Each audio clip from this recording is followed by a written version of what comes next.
Dans ce nouveau numéro de Par 78, retour sur la 17e édition des Balles Blanches qui a eu lieu le 5 juin dernier au golf du Prieuré. On en parle avec son fondateur Éric Duquesne et avec le gardien de but que tout le monde adore, Jérôme Alonso.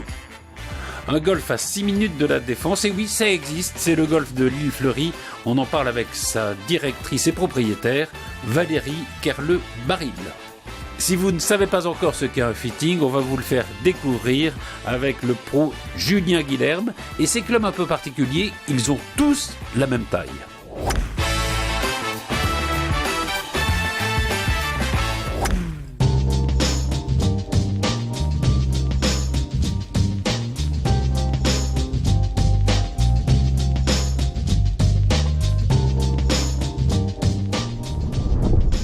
Alors je suis avec Éric Duquesne qui est le fondateur et l'organisateur des Balles Blanches. C'était la 16e édition avec un temps extraordinaire.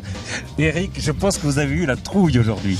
Oui, c'est vrai. Ce matin, ça tombait sévère et en fait, au coup de canon, la pluie s'est arrêtée. Donc on a quand même beaucoup de chance et la fête continue ce soir. Les enfants sont venus une trentaine. On a réussi à les sortir de l'hôpital au moins une journée dans l'année.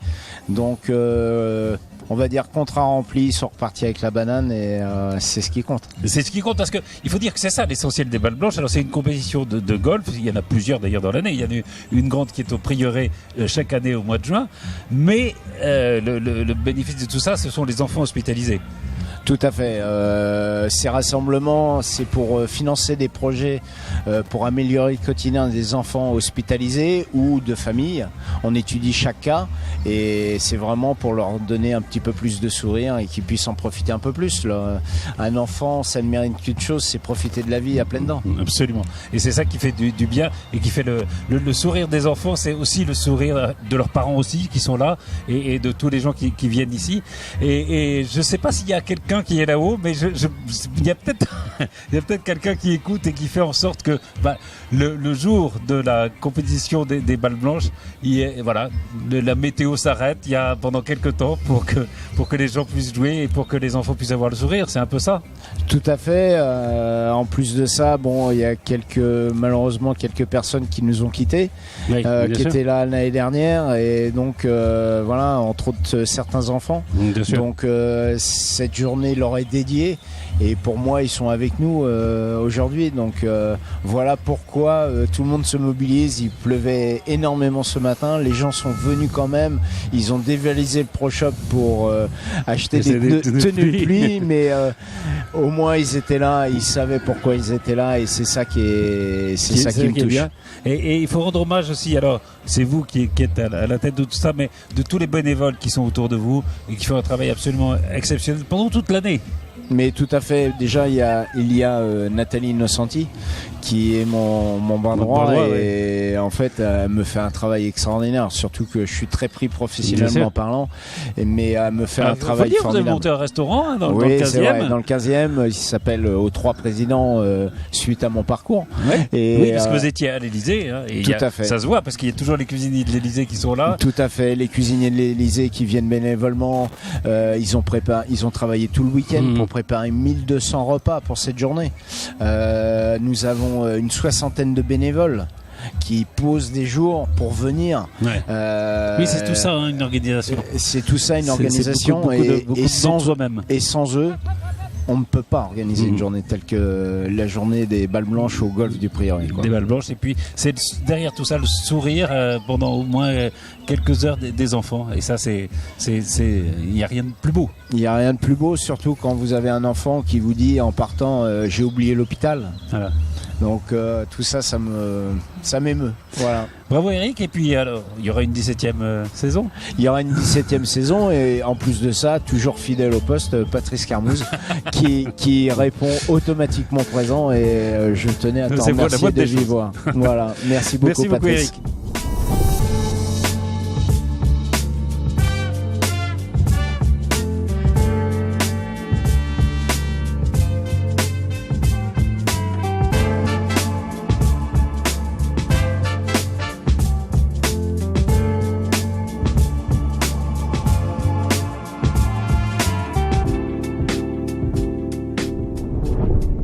Alors, on est toujours au Prieuré, au Balle Blanche, avec Jérôme Alonso. Bonjour. Bonjour Pat. Alors, gardien mythique, Nice, Saint-Etienne, Nantes, Paris Saint-Germain. Hein, si tu oublies Marseille, tu vas avoir des problèmes. Tu vas avoir des problèmes. Mais parce que c'est comme tu dis Paris Saint-Germain, les mecs vont dire mais Marseille ils vont dire quoi? Marseille aussi. Et vous êtes quelques-uns à avoir fait Marseille, l'OM et le PSG. On est quelques-uns. C'est un honneur, une fierté et en même temps une lourde responsabilité, mais un honneur avant tout. Ouais. Alors Jérôme, il y a eu la carrière de football. Aujourd'hui, il y a une autre carrière qui est celle de consultant à France Télévisions. Oui, exactement. Et à l'équipe aussi maintenant. Et à la chaîne L'équipe, depuis très peu de temps, je vais rejoindre ce groupe magnifique mené par Estelle Denis. Voilà, l'équipe d'Estelle. L'équipe d'Estelle, absolument, pour toute la Coupe du Monde et a priori pour toute la saison 2018-2019. Voilà, donc cumul des fonctions. C'est bien. Ouais, mais quand tu arrives à un événement comme ça, comme la Coupe du Monde, le footballeur que vous avez été, enfin que vous êtes toujours dans la tête, quoi. Bien sûr. Comment il vit ça? Comme un gamin, en fait, avec des yeux d'enfant, parce que j'ai jamais eu la chance de la jouer.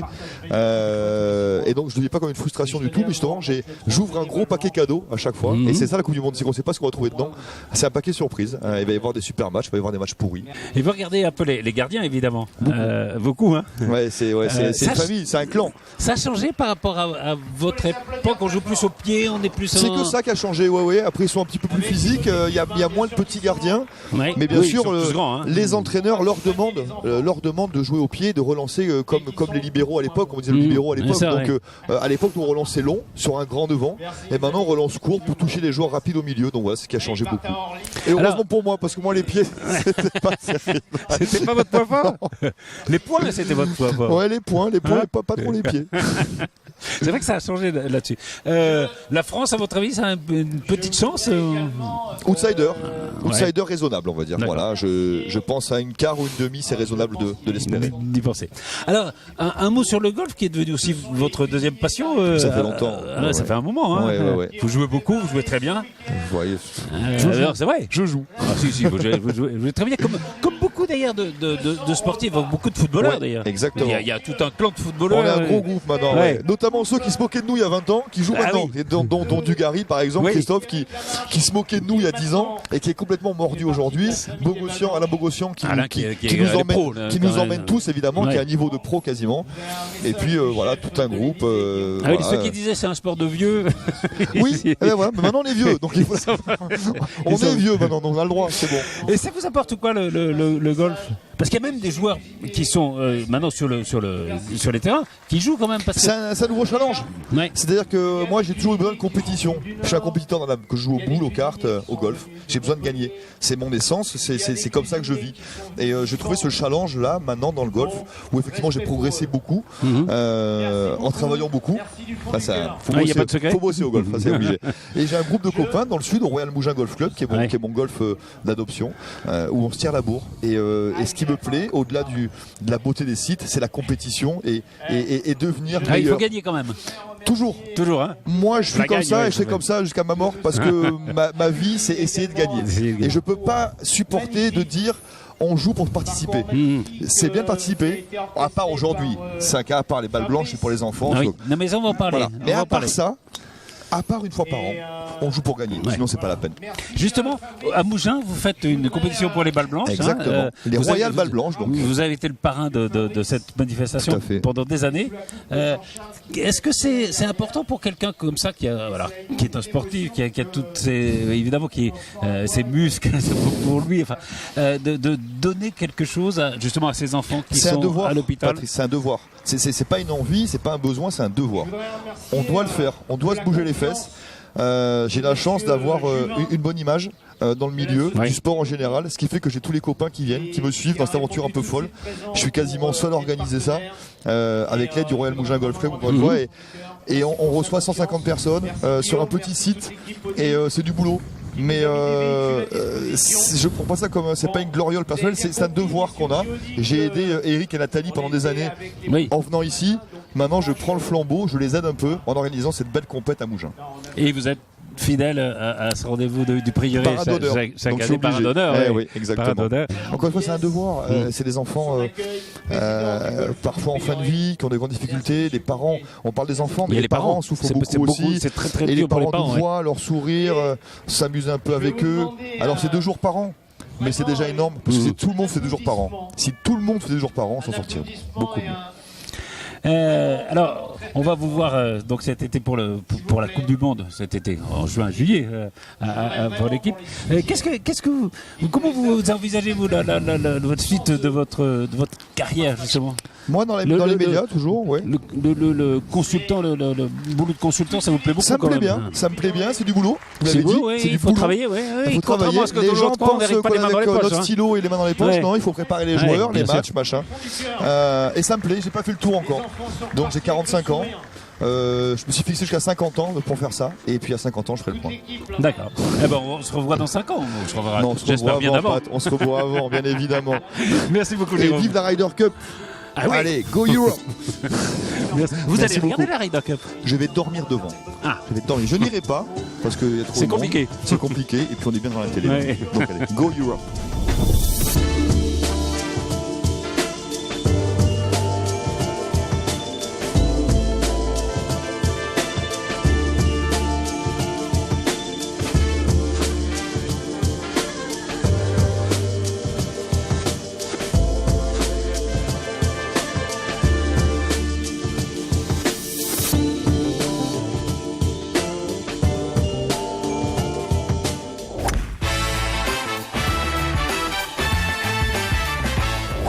Dans ce numéro de Parc 78, je voudrais vous présenter un parcours qui se situe à 6 minutes de la Défense, à 10 minutes de la Porte-Maillot, dans les Yvelines.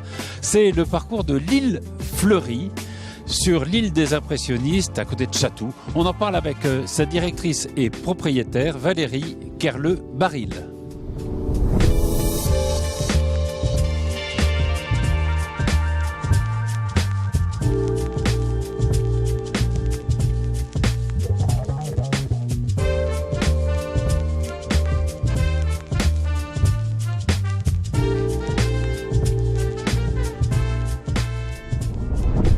Alors je suis en compagnie de Valérie Kerle-Baril, qui est la directrice et la propriétaire du golf de l'île Fleurie. On dit souvent golf de Chatou, mais à tort. À tort, parce que c'est Carrières-sur-Seine en réalité. Tout à fait. Et on aperçoit d'ailleurs derrière nous le village à flanc de coteau de Carrières-sur-Seine, qui est juste magnifique.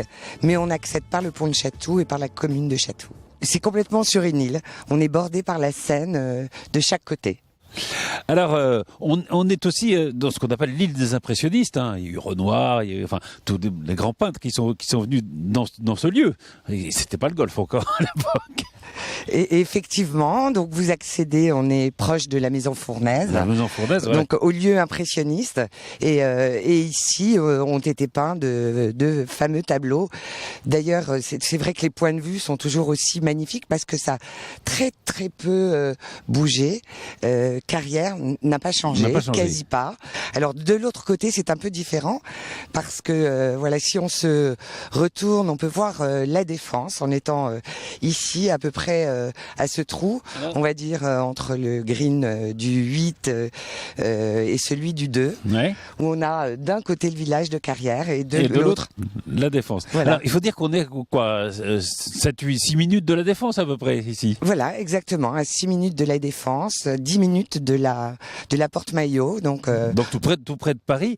Et donc c'est ce qu'on pourrait appeler un golf urbain. Or, il n'a pas du tout l'apparence d'un golf urbain. C'est ça qui est d'extraordinaire, parce que c'est vrai que ça a été le premier golf urbain de l'Île-de-France. Et pourtant, quand vous arrivez sur l'île, alors c'est vrai on arrive très vite au pont de Chatou et vous roulez sur 1 kilomètre et vous arrivez vraiment dans une oasis. Ouais. Et là, on est en pleine campagne, au bout du monde. C'est absolument extraordinaire.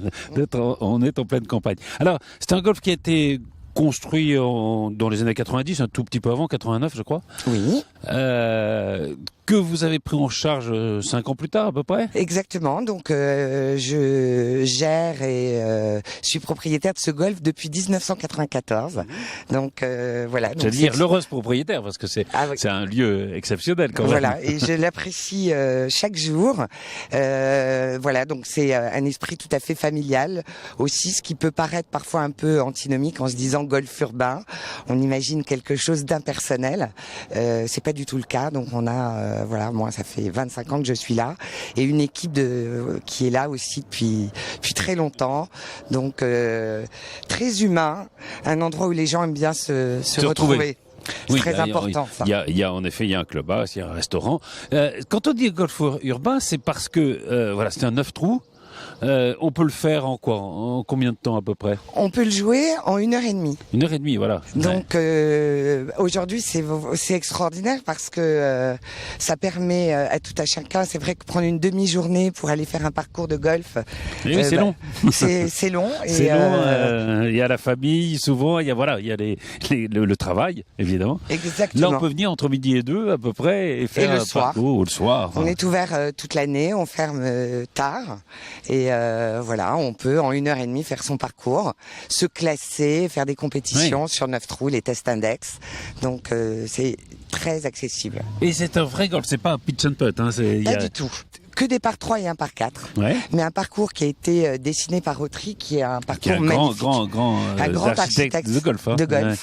Et c'est un parcours qui est très technique. Il y a des départs peut-être pour les débutants parce qu'il a été conçu et à la fois pour être un golf facilement accessible puisque notre vocation première était de former des nouveaux golfeurs.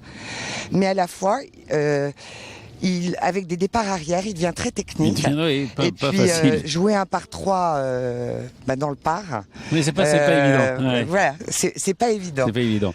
Et il y a aussi alors centre d'entraînement parce que je crois que vous avez 150 postes de practice, ce qui est énorme. Tout à fait, 150 postes, dont 110 postes couverts, et puis des postes éclairés. Donc, donc toute heure presque. Vous êtes ouvert jusqu'à quelle heure? Alors on est ouvert le mercredi jusqu'à 23h. Ah oui. Et puis le reste du temps, suivant la saison, entre on va dire 19h et 20h30. Ah oui, donc oui, là, le mercredi on peut venir le soir. On peut venir taper des balles. Voilà. Oui, après, c'est vraiment le golf qui est fait pour les gens qui sont urbains et qui peuvent aller consacrer un peu de temps sans prendre 5-6 heures comme on le fait que si on veut faire un vrai parcours.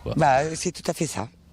Vous pouvez arriver à l'île Fleurie, vous n'avez jamais joué au golf et on va vous prendre en charge. Donc ça c'est très important et de garder cette ouverture, ce côté club accessible à tout le monde. Donc quelques membres. Pour venir jouer ici 9 trous, ça coûte combien à peu près? Alors ça varie en fonction des horaires, puisque si on achète en ligne, les tarifs varient énormément. En semaine entre 15 et 25 euros et le week-end entre 20 et 35 euros globalement. C'est tout à fait accessible et on peut aller sur le site internet et comme ça il y a des horaires qui sont plus ou moins chers que d'autres. Exactement. C'est ça. Voilà, et on peut jouer en fin de journée, n'acheter que quelques trous, faire 2-3 trous en rentrant chez soi le soir. Alors on le disait, vous êtes à 6 minutes de la Défense. La Défense, c'est beaucoup d'entreprises. Il y a aussi des entreprises dans les Yvelines. Il y a beaucoup aussi d'événementiels que vous faites sur le golfe de l'île Fleurie. C'est une activité extrêmement importante du site et nous avons de nombreuses salles de séminaire. On organise beaucoup d'événements d'entreprises et également familiaux. Et familiaux. C'est ça. Alors on peut réserver. Il y a des salles en haut, je crois. Exactement. On peut réserver, organiser son mariage, une fête d'anniversaire et le soir disposer du clubhouse comme d'une maison de campagne puisqu'on organise un seul événement le soir. Donc vous êtes chez vous, on vous laisse les clés. On pourrait trouver un slogan, c'est la campagne à Paris, non? Ah, c'est tout à fait ça. C'est vrai que c'est tout à fait ça. C'est vraiment ça. Alors venez vite à l'île Fleurie. D'abord, il y a l'île des impressionnistes, il y a toute cette histoire artistique et puis il y a ce lieu superbe où on peut venir soit jouer, soit fêter des événements. Voilà, passer un moment agréable. Merci infiniment. Merci à vous. Merci.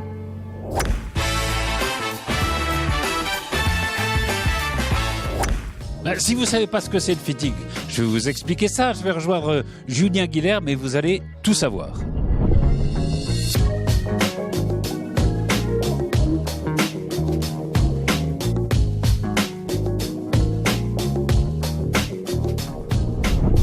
Alors je suis avec Julien Guilherme, bonjour.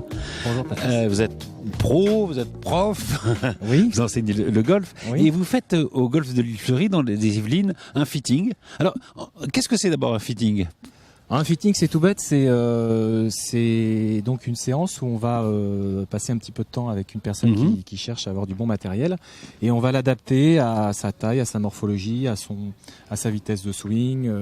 On va passer un petit peu de temps comme si vous alliez par exemple chez un tailleur et puis on va c'est du sur-mesure en gros. Voilà, c'est du sur-mesure. Alors c'est sûr que la particularité du sur-mesure que je fais, c'est que c'est un sur-mesure qui va un petit peu plus loin que ce qu'on peut retrouver normalement. C'est-à-dire que c'est moi personnellement qui vais monter les clubs dans mon atelier. D'accord. Du fait de les fabriquer, je vais faire très attention à bien harmoniser les clubs entre eux. L'idée, c'est que la personne soit bien avec tous ses clubs. Il n'y en ait pas un qui est bien, puis un autre qui est un petit peu moins bien à jouer.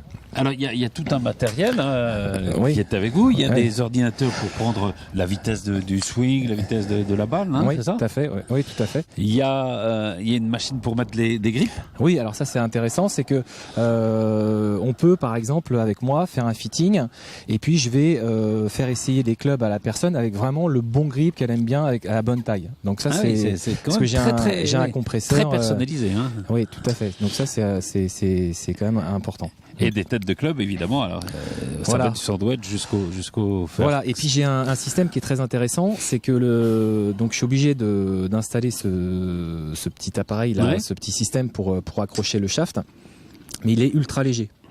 Léger, et j'enlève, donc pour vous donner une idée, il fait 8 grammes et j'enlève 8 grammes dans la tête à l'intérieur pour pouvoir l'insérer. Ah, très bien. Donc en fait il n'y a aucune incidence de poids. Oui, d'accord. Avec et souvent les systèmes d'accroche, quand on croche, ça fait un poids de plus en fait. Voilà, et c'est souvent à cause de ce système qui pèse un peu plus, qui perturbe et qui fait qu'au montage on pourra jamais avoir exactement la même chose. Ce qui n'existe donc pas chez vous. Voilà. Alors parmi les clubs que vous présentez, alors il y a ceux-là qui sont assez incroyables parce que ça va du sandwich, je crois, au fer 5. Oh, alors ça va du lob wedge, donc 60 degrés au fer 4. Et tous de la même taille. Généralement, le wedge est comme ça et le fer 5 est comme ça. Voilà, un petit peu plus long. Là, ils sont tous de la même taille. Ouais. Mais, quel est l'intérêt alors de ces fers-là ? C'est de prendre un club que généralement tout le monde aime bien, c'est-à-dire qu'on n'est pas trop penché, pas trop droit devant la balle. C'est le fer 8. Le fer 8, le fer moyen quoi. Voilà, pour tous les golfeurs du monde, tout le monde aime son normalement son fer 8. Voilà, c'est pas très compliqué à jouer. Mais Tom Wishon, qui a fabriqué la série, lui, il s'est dit comment je vais faire pour pouvoir compenser ? Parce que l'idée est quand même très intéressante. Le manque de longueur du club. C'est très simple. Même si les têtes ont le même poids, ça c'est quand même je dirais le prédicat de base pour pouvoir faire des clubs de la même taille, eh bien toutes les têtes sont différentes. Je m'explique. Quand vous prenez un club ouvert, il n'y a pas juste le loft. Il n'y a pas juste le loft. Qui diffère, d'accord. En fait, si vous voulez, il y a une caractéristique qui est très importante dans un club de golf, c'est son effet rebond.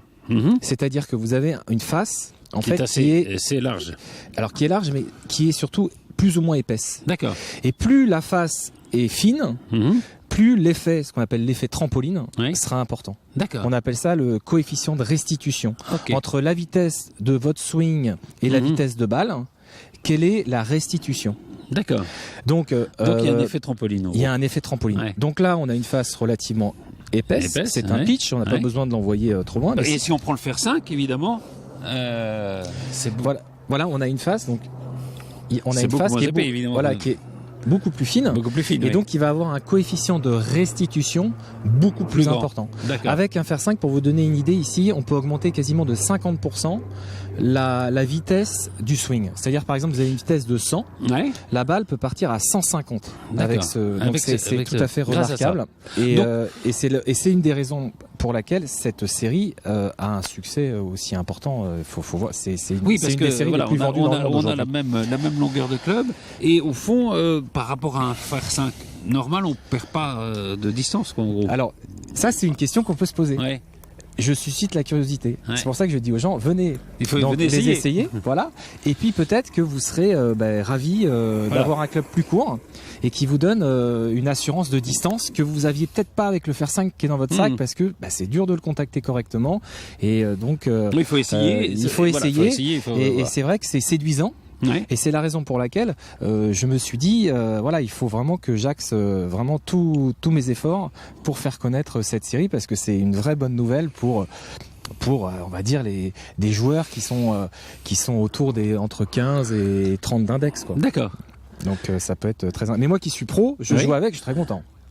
Très content d'avoir ça dans mon sac. Ça vous perturbe pas Non, au contraire. Au contraire, je trouve ça très agréable de jouer avec. Il y a même un fer 4, donc j'ai mon fer 4 dans le sac et je le sors souvent. Je suis très content. Donc le tout c'est de venir essayer parce que ça correspond, ça dépend du swing, ça dépend des envies et des besoins de chacun. Oui. Donc on vient au golf de l'île Fleury, on demande Julien Guilherme. Voilà, ou alors j'ai aussi un site internet progolfmaker.com et les gens donc peuvent s'inscrire et réserver un fitting. Ouais, tout à fait. Alors j'ai vu qu'il y avait Tariq tout à l'heure qui a essayé les clubs de la même longueur. On va lui demander son avis. Bonjour Tariq. Alors, là, voilà, vous avez le fer 5 que vous avez fait essayer Julien. Quel est votre ressenti? Ça change énormément du fer 5 que j'avais avant, là, avec le fitting, quand j'ai vérifié, c'est plus un fer 3,5. J'ai jamais pu le jouer, mais avec ce fer, je m'en sors beaucoup mieux. Ah bon, donc avec celui-là, avec celui qui est plus court, finalement, vous jouez à fer 5, alors qu'avant, vous aviez un peu d'appréhension à en jouer. Je ne joue plus. Je joue jamais mon fer 5 à moi. Ah, donc c'est une bonne expérience. Excellent, oui.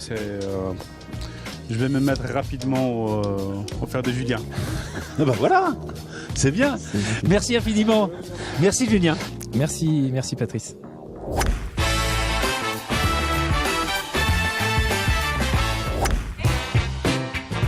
Merci de nous avoir suivis. On se retrouve très vite pour un nouveau numéro de Par 78.